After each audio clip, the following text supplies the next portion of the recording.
Friends, in this lecture we will see another trick by using text to column. See, in this problem we are in need of calculating the sum of these digits, like 6 plus 4 plus 2, and we have to do this for all these numbers. So here numbers are quite few, only 13. Imagine if there are 13,000 numbers and we need to do for that. So the text in column comes to an handy.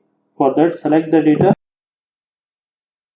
go to the data tab on the top. In the data tab there is an option called text to column. Click on text to column. The text to column window is open.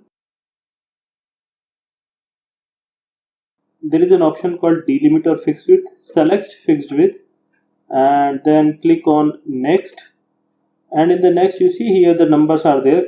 Click on the center of, let us say, of first two numbers, like this line appears, and do it for the next of those numbers, and check out if all the numbers are of 4 digits. Maybe 5 or 6 digit numbers are also there. Just scroll from top to bottom. Now there are numbers only up to 4 digits. Press next and say finish. Now see what actually had happened. All the numbers are divided into different columns, and here we can do it alt plus plus twice so that we can have a sum, and then we can copy it down like this to other cells, and in this way, by using text to column, we can calculate the sum of the digits of a given number.